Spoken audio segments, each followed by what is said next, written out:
الشيطان الرجيم بسم الله الرحمن الرحيم وبه نستعين وهو خير المعين وصلى الله على سيدنا محمد وآله الطاهرين اللهم صل على محمد.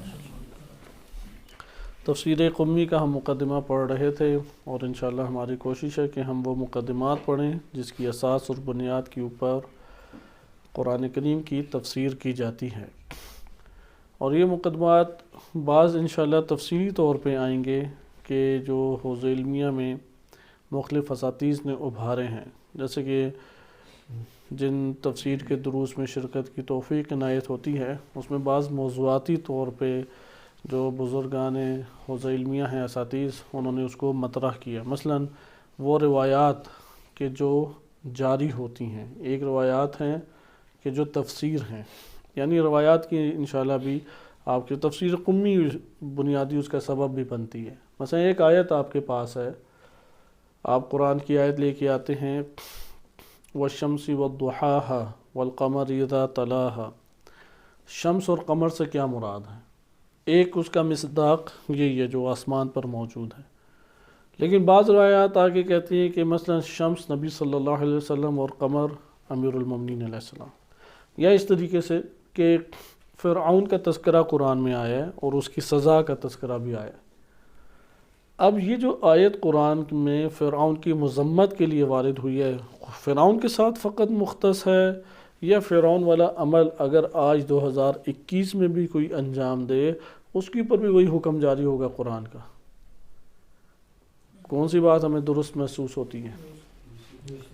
کیونکہ اگر آپ کہیں کہ دوسری بات ٹھیک ہے تو قرآن کے الفاظ تو فرعون کے لیے ہیں، نام بھی فرعون کا آیا ہے، بس الفاظ کا جسے آپ اصطلاحی دنیا میں کہیں مدلول لفظی اس آیت کا وہ فرعون ہے، یا آج کے دور میں شاہ اور صدام لے لیں، وہ بھی فرعون ہی تھے صدام اور شاہ، یا آج کے دور میں بن سلمان لے لیں، آیا بن سلمان ہے اس کا یا نہیں مصداق؟ یہاں پہ ہمارے پاس ایک مجموعہ ہے، اسے کہتے ہیں روایات جر ہیں، انشاءاللہ اس کا تفصیلی بیان ہم پڑھیں گے. وہ آ کے یہ بیان کرتی ہیں کہ اگرچہ مدلول لفظی نہیں ہے لیکن مقصود قرآن ضرور ہے، اور وہ روایات آ کے بتاتی ہیں کہ وہ اعمال جو سابقہ قوموں نے انجام دیے تھے اگر آج کے دور میں بھی ان اعمال کو کوئی انجام دے تو ان کی سزا وہی ہے اور ان کی مذمت وہی ہے کہ جو اس قوم کے لیے تھی. اور امام علیہ السلام سے ایک منقول روایت ہے کہ اگر ایسا ہوتا کہ ایک آیت کسی قوم کے لیے آئی ہے یا کسی شخص کے لیے آئی ہے اور وہ اسی شخص اور قوم کے ساتھ مختص ہو کے رہ جاتی، تو جب وہ قوم اس دنیا سے چلی گئی تو آیت بھی مر جانی چاہیے تھی یا نہیں؟ اور اگر آیت اس طریقے سے ختم ہوتی چلی جاتی تو لما بقیہ من القرآن شیء، ایک شے بھی قرآن سے باقی نہ رہتی اس امت کے لیے. لہذا یہ ایک بہت بڑا توہم ہے کہ آج ہم اگر ایک عمل انجام دیں تو وہ لعن اور وہ تحدید جو اللہ نے کی ہے اور وہ مذمت جو اللہ نے قرآن میں کی وہ فقط اس کے لیے تھی، میرے لیے نہیں ہے. نہیں آیات اور نہج بلاغہ میں تو امیر المومنین علیہ السلام کا واضح فرمان ہے کہ جن گناہوں کی پاداش میں اللہ نے ان قوموں کے اوپر عذاب نازل کیا اگر تم بھی وہ عمل انجام دو گے تو تمہارے لیے بھی وہی اللہ کی سزا ہے. صحیح، یعنی وہ عذاب بقیہ کو شاید معلوم نہ ہو، وہ کس نوعیت کو اس پر عذاب آتا ہے یہ مختلف ہو سکتا ہے، لیکن عذاب کا مستحق ضرور ہے، دنیا میں بھی اور آخرت میں بھی، بچے گا نہیں وہ. اور یہ چیز ہمیں بیان بھی کرتی ہے، قرآن نے قوموں کے حالات کھانے پینے اٹھنے بیٹھنے اوڑھنے سہنے کے اعتبار سے نہیں بیان کیے. کیوں بیان نہیں کیے قرآن کریم نے؟ کیونکہ ان چیزوں میں سابقہ قومیں، موجودہ قومیں اور جو آئندہ آئیں گے وہ سب برابر ہیں. ان کے جیسے ماں باپ اور بہن بھائیوں کے رشتے تھے اور ان کی وہ فکر کرتے تھے، گھر میں مثلا زوجہ موجود ہے، بچے موجود ہیں، والدین ہیں، قبیلے کا پریشر ہے، انہی کی وجہ سے تو انہوں نے ترک کیا. آج بھی اگر کوئی ترک کرے گا جتنا مرضی مقدس بن جائے، جتنا علامہ فہامہ بن جائے، وہ اسی فہرست میں شمار ہوگا. اس کے اوپر ہمارے پاس صحیح سند روایات نہیں ہیں. موقف کے اعتبار سے بھی اسی طرح سے کہ صحیح سند روایت امام رضا علیہ السلام سے اور دیگر جگہوں پہ بھی آئی ہے، اگر کوئی پتھر سے محبت کرے گا تو اس سے اس کے ساتھ اٹھایا جائے گا. مخالفت کے اوپر فوراً نہیں پکڑ، حمایت پہ فوراً پکڑ ہے، راضی ہونے کے اوپر فوراً پکڑ ہے کہ اگر تم اس عمل میں راضی ہو اس کے ساتھ اٹھائے جاؤ گے۔ ہاں، راضی ہونے کے مقابل آتا ہے مخالف ہونا ہے۔ لہٰذا رضایت اور مخالفت یہ بندے کا تعلق جوڑ دیتی ہے، اس لیے گزشتہ قومیں اور ماضی اور افراد اس سے یہ قطعاً خیال نہ کریں کہ ہم ان سے جدا ہیں۔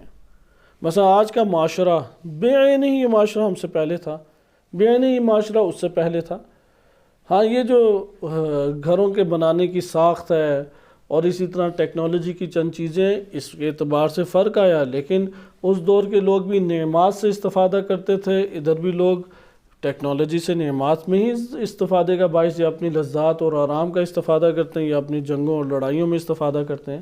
لہٰذا معاشرے کے اندر انسان جیسا رہتا ہے، اس دور میں بھی لوگ معاشرے کی اتباع کرتے تھے، آج کے دور میں بھی معاشرے کی اتباع کا بڑا پیمانے کے اوپر ہمیں افراد بڑے پیمانے پہ لوگ نظر آتے ہیں، طلاب ہوں غیر طلاب ہوں، وہ اپنی زندگی میں ترجیحات سے انسان ماضی میں بھی پہچانا جاتا تھا، آج بھی پہچانا جاتا ہے۔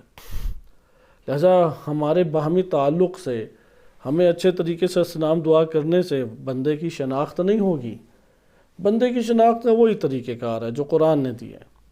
آیا اس کے اوپر گھرانے کی محبت حاوی ہو جاتی ہے یا دین کی محبت، اللہ اور اس کے رسول اور امام اور اس کی راہ میں نکلنا، جیسے سورۃ توبہ آیت نمبر 24 ہے۔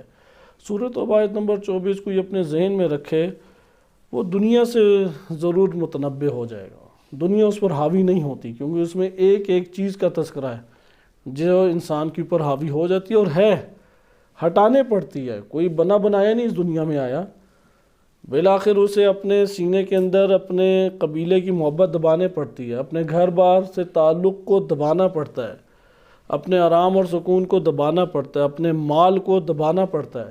یعنی مال کی کوششیں جو ہیں، اگر وہ یہ نہیں دباتا، اب قرآن نے 5-6 چیزوں کا نام لینے کے بعد کہا کہ اگر کوئی ایسا شخص ہے کہ اس کی نگاہ میں اللہ اور اس کے رسول اور اس کی راہ میں جہاد سے زیادہ محبت ہے ان چیزوں سے، یہ انسان خود محاسبہ کرے، ان 3 سے زیادہ محبت ہے، تو پھر وہ ایسا فاسق انسان ہے رسول کی زندگی میں، وہ ایسا فاسق انسان ہے کہ اس کو وہ انتظار کرے اس پر اللہ کا عذاب آ جائے۔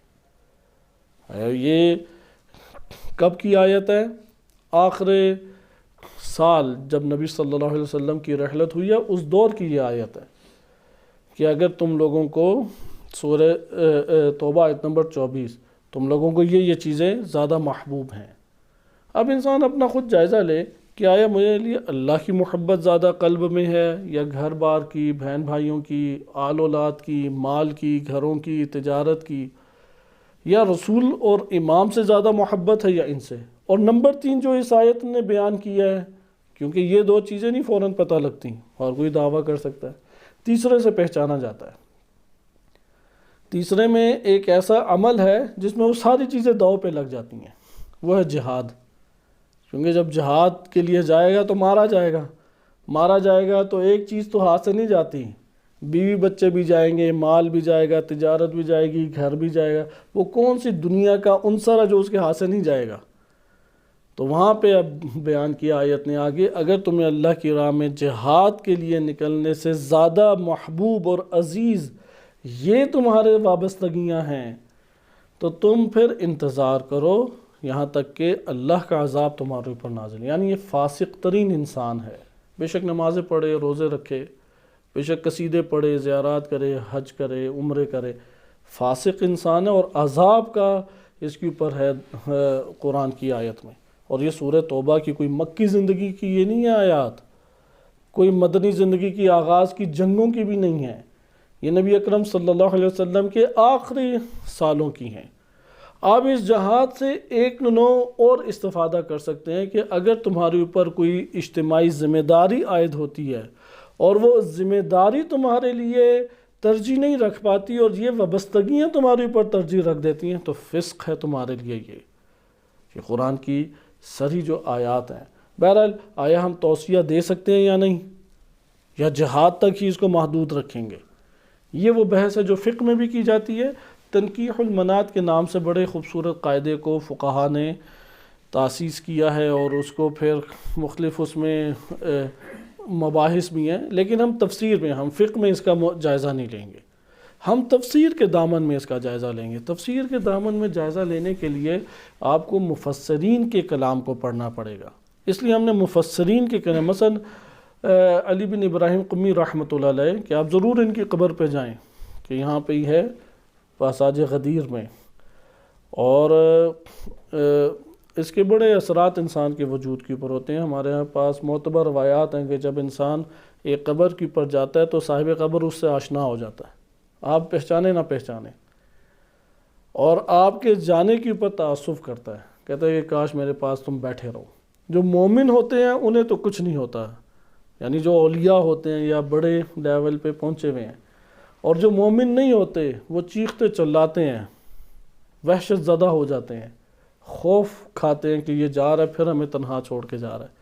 اب کیا ربط ہے برزخ کا قبر کے ساتھ، اس مادی قبر کے ساتھ، اس حقیقی قبر کا کیا تعلق ہے، یہ ہمارے لیے ممکن ہے اتنے آرام سے نہیں آشکار ہو سکتا، لیکن روایت نے آ کے ہمارے پاس یہ والے حقائق ذکر کیے ہیں۔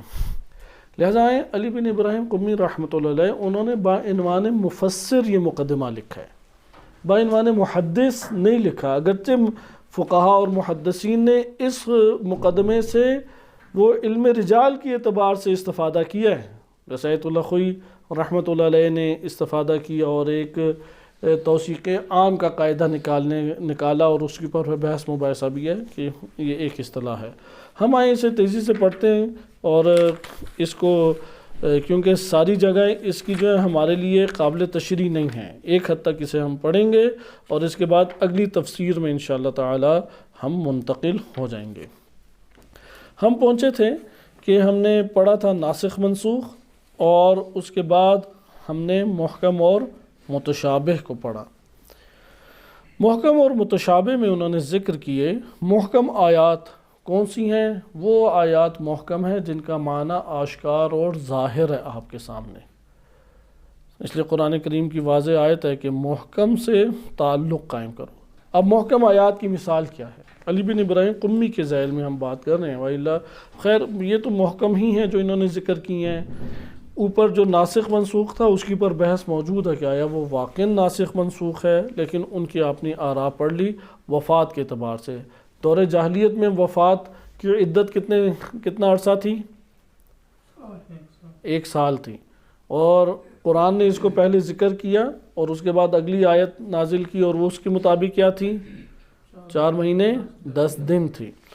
بہرحال وَأَمَّا الْمُحْكَمْ فَمِثْلُ قَوْلِهِ تعالی، فرمان الہی جیسا کہ ہے، یا ایھا الذین آمنوا اذا قمتم الی الصلاۃ فاغسلوا وجوہکم، اے ایمان لانے والو جب تم نماز کے لیے اٹھو تو اپنے چہروں کو دھو لو، غسل یعنی دھو لو، وَأَيْدِيَكُمْ إِلَى الْمَرَافِقِ، کوہنیوں تک دھو اپنے بازوؤں کو، اپنے ہاتھوں کو، وَامْسَحُوا بِرُؤُوسِكُمْ، اور اپنے سروں کا مسح کرو، وہ دھونا نہیں ہے، مسح کہتے ہیں ہاتھ گیلا ہاتھ پھیرنا، صحیح، پھیرنے کو کیا کہتے ہیں؟ مسح۔ وَأَرْجُلَكُمْ إِلَى الْكَعْبَيْنِ، اور ٹخنوں تک تم اپنے پاؤں کا مسح کرو۔ اہل سنت وَأَرْجُلَ کا عطف کرتے ہیں ایدی پہ، ایدی کے لیے کیا حکم تھا؟ غسل کا یعنی دھونے کا حکم تھا، اس لیے وہ دھوتے ہیں پاؤں۔ لیکن مکتب تشیع جو ہیں بعض ایسے کہ تابعین ہیں، صحابہ ہیں، وہ بھی اسی بات کے قائل تھے، وہ ارجلکم کا عطف کرتے ہیں برؤوسکم، یعنی یہاں پہ بعض زائدہ ہے، یہ اصل میں تھا وامسحوا رؤوسکم، لیکن بعض زائدہ بلاغت کے پیش نظر کی گئی اور یہ ظاہری طور پہ کسرہ دے رہا ہے، اس لیے اس مکان کے اوپر، اس محل کے اوپر عطف کریں گے، وہ ارجلکم پڑا الی الکعبین، ٹخنوں تک۔ یہاں پہ آپ کو سمجھنے میں کوئی مشکل آئی ہے؟ یہ معنی ظاہر ہے؟ ظاہر ہے تو فوراً لے لیں گے، یہ محکم ہے۔ مثلہ، اسی کی طرح ایک اور مثال ہے، انما حرم علیکم المیتۃ والدم ولحم الخنزیر، اور اس نے تمہارے لیے کیا حرام کیا ہے اللہ سبحانہ وتعالیٰ نے؟ میتہ یعنی مردار۔ مردار چیزیں کیا ہوتی ہیں؟ اور ہاں غیر ذبیحہ، مثال کے طور پہ آپ لینے گئے ہیں مرغی، تو آپ تازہ تازہ ایران سے واپس آئے ہیں، کہتے ہیں اور کیا حال ہے، ایک اٹھا کے پھینکی، کہتے ادھر کے گرمی تھی یا سردی تھی، دوسری گردن کاٹ کے پھینکی. تو آپ ہی کہتے ہیں ہاں بالکل ٹھیک ہے، گپ شپ لگاتے ہیں. پھر کہتے ہیں اچھا کتنے کلو ہو گئے، پیسے دیے، گھر جا کے سب کے سب مہمانوں کو کھلائی، خود نہیں کھائی کیونکہ شک تھا. ایسی نیکیاں بعض اوقات کرتے ہیں، شک میں اپنی جان بچا لیتے ہیں اور بقیہ سب مہمانوں کو وہ کھلا دیتے ہیں. تو یہ مردار کہلائے گی یا نہیں مرغی؟ نہ اللہ کا نام پڑھا نہ قبلہ رخ، کیونکہ اہل سنت میں قبلہ رخ شرط نہیں ہے.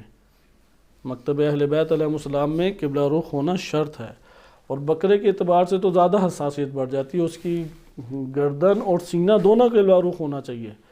وہ ٹیڑھا کر کر کے اس کی پوری گردن تو کر دیتا ہے اور سینہ اس سائڈ ہوتا ہے. یعنی شرائط ہیں ذبح کرنے کی نا، اللہ کا نام لے جب ذبح کر رہا ہے، کرنے والا یعنی متصل دیکھنے والا کہ ہاں اللہ کا نام لے کے ذبح کیا، یہ شرط ہے. پھر وہ پاؤں مارے، اگر پاؤں نہ مارے نا تو وہ حرام ہے جانور. اس لیے بعض اوقات مشینوں سے ایسا ذبح کرتے ہیں وہ بالکل اسی طرح ساکت رہ جاتا ہے، یا ایسا بیمار ہوتا ہے کہ وہ پاؤں ہی نہیں مار سکتا. ایسی صورت میں جانور نہیں ہے. پرندوں کے لیے مستحب ہے کہ پھڑپھڑانے کا موقع انہیں دے، اور اس میں ہے کہ اپنی ٹانگیں، پچھلی ٹانگیں وہ حرکت دے، اور سینہ اور گلا قبلہ رخ ہو، اور مسلمان ہونا چاہیے. اگر اہل کتاب ہو یا غیر مسلم ہو، وہ اللہ کا نام لے کے بھی ذبح کرے تو حرام ہے. بہرحال یہاں پہ پہلا ہے ہاں اہل کتاب بھی حرام ہے. اہل کتاب ویسے پاک ہے لیکن اس کا ذبیحہ نہیں ہوتا. ہمارے ایک عزیز ہیں، پرانی بات ہے، تقریباً 2006-07 کی، آج سے کافی پرانی بات ہے. تو انہوں نے مسئلہ پوچھا، امریکہ میں ہوتے ہیں وہ، حلال فوڈ کا پوچھا مسئلہ. تو تب پڑھ کے میں نے بیان کیا. تو انہوں نے کہا کہ اگر اہل کتاب ہو تو واضح طور پہ توضیح میں لکھے مسلمان ہو. تو ان کے ذہن میں یہ نہیں تھا. تو میں نے کہا کہ اگر اہل کتاب بھی حلال طریقے سے کرے تو نہیں ہوگا. کہا کہ یہ کیا بات ہوئی، کیونکہ وہ ساری عمر کھاتے ہی کسی عیسائی یہودی کے اس پہ ہیں کہ جو حلال کا وہ کرتا تھا، یعنی ذبح کی شرائط تمام پوری کرتا تھا لیکن تھا یہودی یا عیسائی یا ہندو. تو میں نے کہا یہ تو شریعت ہے، میں اس میں کیا کہوں، اب آپ کا مسئلہ ہے، اب میرا مسئلہ تو نہیں ہے. کہا کہ نہیں میں مولویوں کی بات نہیں مانتا کوئی. میں کہا ٹھیک ہے پھر کھاتے نہیں. تو اہل سنت کا تو مسلمان کا کھا سکتے ہیں، چاہے وہ اہل سنت ہو. تو آپ قبلہ رخ کروا لیں. اور آغا سیستانی کا فتویٰ یہ ہے توضیح مسائل میں کہ جو معتقد نہیں قبلہ رخ کے اور قبلہ رخ نہیں کرتا تب بھی حلال ہے، لیکن یہ صرف آغا سیستانی کا، بقیہ سب نے کہا قبلہ رخ کرائیں اور وہ قبلہ رخ کرتے ہیں. بہرحال ہمارا جو زندگی کا تجربہ ہے کہ اسلام آباد میں ایک جگہ سے لیتے تھے، اس کے ارد گرد کوئی 8-10 دکانیں تھیں. تو نہ کہیں تو ایک بھی شرعی طریقے سے ذبح نہیں کرتا، اور کہیں تو پھر ذبح کرتے ہیں، والا نہیں کرتے. اس لیے جو آرڈر دے دیتے ہیں، تو اسی طرح ایام عید کوئی قریب تھے یا وہ عید کا دن ہی تھا، تو یاد ہے میں لینے گئے مرغی، تو کوئی آرڈر آیا ہوا تھا 200 مرغی کا، وہ گپ شپ لگاتے ہوئے ذبح کر رہے. تو میری مرغیاں بھی پاس ہی رکھ لیں، 2-3 تھیں. تو میں نے اسے کہا کہ اسے ذبح کرنا ہے تو پہلے بسم اللہ پڑھنی ہے ورنہ نہیں لوں گا. وہ پھر میں کہا قبلہ کدھر ہے؟ تو وہ بیٹھا یوں تھا، قبلہ ادھر تھا. تو میں نے کہا پہلے اس سائڈ منہ کرو. کہتا ہے ادھر سے کیسے ذبح کریں؟ پھر میں نے کہا پھر مرغی نہیں لیتے. تو پھر وہ خود ادھر ذبح اس نے کیا، ادھر منہ کیا، ادھر بسم اللہ کی، تو تب جا کے اس نے کی. ہاں فاسٹ فوڈ کے تو اثرات ہیں نا، وہ تو آپ جانتے ہیں کہ کیسے ہمارے اوپر اثرات پڑ رہے ہیں. اس کے تو نتائج خطرناک ہیں. ہوٹلوں میں تو پتہ نہیں کون سی قسم کا مردار آتا ہے. یہ تو وہ مردار ہے نا کہ چلتے پھرتے تھے، وہ کوئی مرض سے مر گئی ہے مرغی، کیا ہوا ہے کیا نہیں ہوا، کوڑے میں پڑی ہوئی تھی، کچھ اس کا اندازہ نہیں ہے. تو اس لیے بازار کے کھانوں کو مکروہ قرار دیا گیا ہے. فقہا تو بڑی احتیاط کرتے ہیں، بہت زیادہ. پاکستان میں تو بہت ہی مسائل ہیں باہر کے کھانوں میں، بہت زیادہ. ایک مچھلی آپ کہہ سکتے ہیں، اس کے تیل میں بھی مسئلہ ہے. وہ کوئی کووں کا تیل ہے یا چڑیوں کا تیل ہے یا چوہوں کا، یہ نہیں پتہ، لیکن مچھلی تو وہ ہوتی ہے، حلال ہوتی ہے عموماً. خیر آگے دیکھیں میتہ، میتہ پہلے حرام ہے، میتہ یعنی جو ذبح شرعی طریقے سے نا وہ مردار ہے، اور مردار نجس ہے، گیلے ہاتھ لگ جائے تو نجس بھی ہوں گے، ہاتھ پاک کرنے ہیں۔ والدم، خون، خون بھی نجس ہے۔ ولحم الخنزیر، اور خنزیر کا گوشت۔ ادھر معنی سمجھنے میں کوئی مشکل پیش آئی؟ نہیں۔ ومنہ قولہ، اور اسی قبیل سے محکم آیات میں سے ایک ہے، حرمت علیکم امہاتکم، تمہاری مائیں تمہاری اوپر نکاح کے اعتبار سے حرام قرار دے دی گئی ہیں، وبناتکم، اور تمہاری بیٹیاں، واخواتکم، اور تمہاری بہنیں۔ صحیح ہے؟ ان حدود کو اس وقت تیزی سے پامال کیا جا رہا ہے، اس کے لیے آمادگی پچھلے 30 سالوں سے کی جا رہی ہے، ناول لکھے گئے ہیں، کہانیاں بے شمار لکھی گئی ہیں، اور اب تو ڈرامے پاکستان میں خاص بنائے جا رہے ہیں۔ غرب میں تو مسئلہ ہے، یہ بہت بڑا مسئلہ ہے کہ ادھر کوئی تمیز نہیں ہے اس حوالے سے کہ بیٹی اور جو بہن اور اس طرح کی، خصوصاً بہن کے اعتبار سے۔ بہرحال یہ نکاح کے جو قرآن اور دین تمام ادیان میں، یہ حتیٰ ہندوازم ادیان کے اندر حرمت ان کی رکھی گئی ہے کہ ان سے نہیں تمہارا نکاح ہو سکتا، لیکن نسب کو اس وقت اتنا متاثر کیا گیا ہے کہ اگر آپ پورے یورپ کا اندازہ لگائے تو کہا جاتا ہے 40% وہاں پہ حلال زیادہ نہیں ہے، نسب ان کا متاثر ہے۔ بعض ممالک میں 25% ہے، بعض میں 10%، بعض میں 5%، نسب ان کا متاثر ہو گیا، اور یہ تعداد آگے بڑھ رہی ہے، اس سے پورا خاندان ہی متاثر ہو گیا، اور پھر اس کی قباحتیں ہمارے سامنے آشکار ہو رہی ہیں۔ بہرحال الآیہ، پھر آگے الی آخر آیت تک ہے۔ فہذا کلہ محکم، یہ تمام آیات کیا ہیں؟ محکم۔ قد استغنی بتنزیلہ عن تعویلہ، کہتے ہیں اس میں اس کی تنزیل یعنی اس کی جو نزول یہ آیت نازل ہوئی اور اس کا معنی ظاہر ہے، اس کی وجہ سے اس کی تعویل سے استغنا مستغنی ہے ہم، یعنی ہمیں اس کی تعویل کرنے کی ضرورت نہیں ہے۔ وَمِثْلُهُ كَثِيرٌ، محکم آیات کثیر ہیں قرآن کریم میں۔ محکم کے مقابل کیا ہے؟ وَأَمَّا الْمُتَشَابِهُ، متشابہ آیات کون سی ہیں؟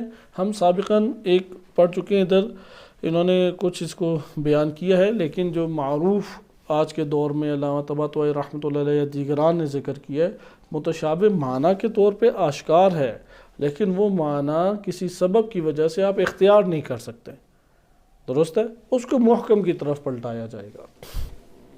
انہوں نے جو ذکر کیا ہے کہا کہ وَأَمَّا الْمُتَشَابِهُ فَمَا ذَكَرْنَا مِمَّا لَفْظُهُ وَاحِدٌ، کہ ہماری نظر میں کیا ہے؟ متشابہ کون ہے؟ کہ اس کا لفظ تو ایک ہے، وَمَعْنَاهُ مُخْتَلَفٌ، لیکن اس کے معنی مختلف ہیں، صحیح ہے؟ مختلف قسم کے معنی ہیں۔ فَمِنْهُ الْفِتْنَةُ الَّتِي ذَكَرَهَا اللَّهُ تَعَالَى فِي الْقُرْآنِ، اور انہی معنی میں سے ایک معنی وہ فتنہ گر معنی ہے کہ اللہ تعالیٰ نے قرآن میں جس کا ذکر کیا کہ اس فتنے سے بچو۔ فَمِنْهَا عَذَابٌ، بعض اس میں سے ایسے ہیں کہ یعنی انہی معنی میں سے ایک ہمارے پاس فتنہ کے عنوان سے ہیں، فَمِنْهُ مِنْهَا، فتنہ کے ایک معنی کیا ہیں؟ جیسے آپ نے ادھر مثال لی، فَمِنْهُ، منہ سے کیا مراد ہے؟ متشابہ آیات میں سے، فَمِنْهُ یعنی متشابہ آیات میں سے ایک ہمارے پاس ہے کلمہ فتنہ، وہ فتنہ جس کا ذکر اللہ تعالیٰ نے قرآن میں کیا ہے، وہ کیا ہے؟ فَمِنْهَا، بس لفظ ایک ہے لیکن معنی کیا ہے؟ مختلف۔ ایک دفعہ فتنہ آتا بمعنی عذاب، یوم ہم علی النار یفتنون، یہ سورہ نساء آیت نمبر 23 ہے، کہ اس دن جب آگ کے اوپر ان لوگوں کو فتنے میں مبتلا کیا جائے گا۔ اس کا کیا ادھر معنی؟ یعذبون، صحیح، یعذبون، انہیں عذاب دیا جائے گا۔ وقولہ، اسی طرح اللہ سبحانہ وتعالیٰ کا فرمان ہے، والفتنۃ اشد من القتل، قتل زیادہ سخت اور عمل ہے یا فتنہ؟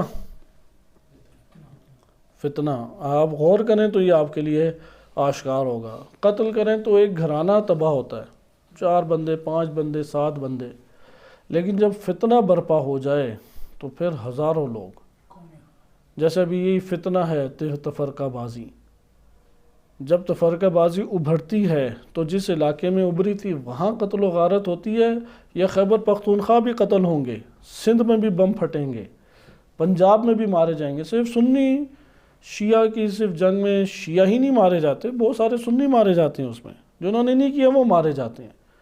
پھر وہ پھیلتا پھیلتا، جیسے یہ فتنے پھیلانے کی کوششیں بار بار کرتے ہیں. انڈیا میں کوئی وسیم رضوی نامی بندہ ہے پتہ نہیں شیعہ ہے یا نہیں، مسلمان کا نہیں، اسے ممکن نہیں ہے.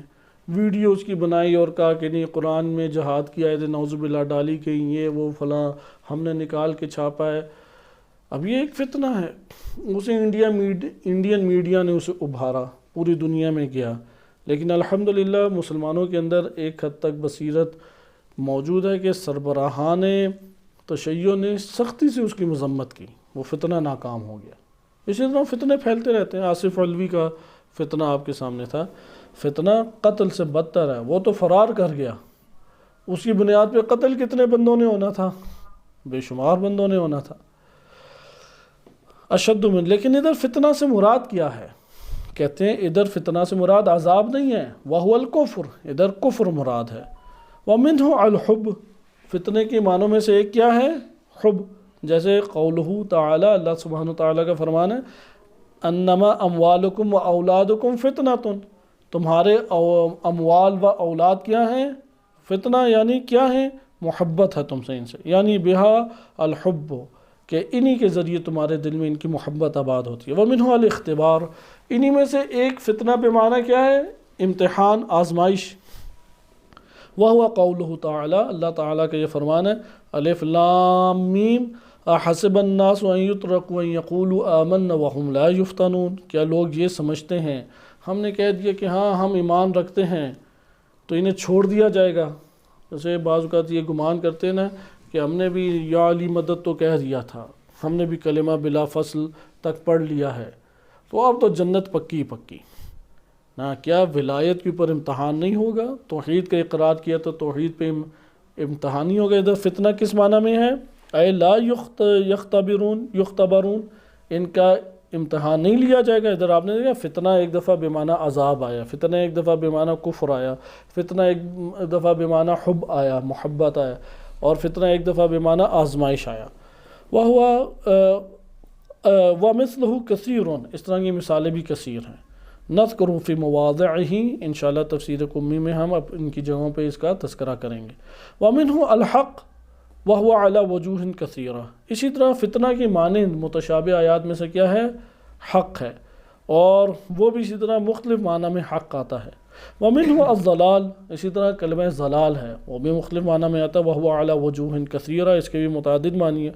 وَهَذَا مِنَ الْمُتَشَابِهِ الَّذِي لَفْظُهُ وَاحِدٌ وَمَعْنَهُ مُخْتَلِفٌ، یہ وہ متشابہ ہیں جن کا لفظ ایک اور معنی متشابہ. یہ تفسیر قمی کی رائے ہے، یعنی علی بن ابراہیم قمی کا نظریہ ہے کہ متشابہ کیا ہوتا ہے؟ جس کا لفظ ایک ہو اور اس کے معنی کیا ہو؟ متعدد. ابھی بڑی تحقیقی آراء اس کے اوپر موجود ہیں. ممکن ہے کہ وہ اسے نہ اس کو متشابہ قبول کریں، اور حقیقت بھی یہی ہے. جتنی آیات انہوں نے پڑھی ہیں وہ حقیقت میں متشابہ نہیں ہیں، کیونکہ ان کے معنی اپنے طور پہ واضح تھے یا نہیں. آپ انما المال والاولاد فتنۃ، ادھر فتنہ سے مراد عذاب لیں گے؟ نہیں، اس سے فتنے سے مراد کیا لے رہے ہیں؟ محبت کی آزمائش. صحیح ہے.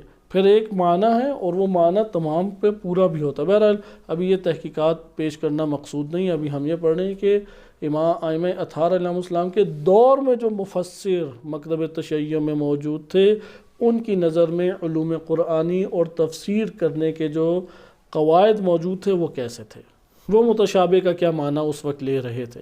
انہوں نے بھی دقت کر کے خود استنباط کیا یہ معنی، لفظ ایک اور معنی متعدد. درست ہے. لیکن میں آپ کے سامنے کیا متشابہ کا معنی پہلے ذکر کیا کہ ایک لفظ ہے، اس کا معنی بھی واضح ہے، آشکار ہے، لیکن وہ آشکار معنی کسی سبب سے آپ نہیں لے سکتے. آپ کو شبہ اس سے پیدا ہو رہا ہے، اس کا بعض چیزوں سے شباہت پیدا ہو رہی ہے. صحیح ہے. اس شباہت یا اس شبہ کی وجہ سے وہ معنی ہمارے لیے قابل عمل نہیں ہے. اسے محکم کی طرف پلٹا کے لیا جائے گا، اگر نہ پلٹا سکیں توقف کیا جائے گا. بہرحال وہ آراء اپنے طور پہ ہم پڑھیں گے. یہ جدید جب ہم پہنچیں گے موجودہ معاصر انشاءاللہ مفسرین تک، ابھی ہم پڑھ رہے ہیں تقریباً 1100 سال پہلے یا 1200 سال پہلے کے مفسر کو پڑھ رہے ہیں. وہ ابتدائی دور میں امام زمان علیہ السلام کی غیبت کے دور کے، یعنی جب امام عسکری علیہ السلام اور امام زمان علیہ السلام کی غیبت ہوئی، اس وقت کے مفسر ہیں. یہ آپ نے ملاحظہ کیا متشابہ۔ انشاءاللہ تعالی کل ہم اس میں پڑھیں گے لفظ عام و معنی خاص، کہ لفظ عمومی آیا ہے لیکن معنی اس کا خصوصی ہے، خاص بنتا ہے۔ اس کو تھوڑی بہت تشریح کریں گے اور انشاءاللہ بقیہ اگلے درس میں ملاحظہ کریں گے۔ صلی اللہ علیہ سیدنا محمد و آلہ طاہرین۔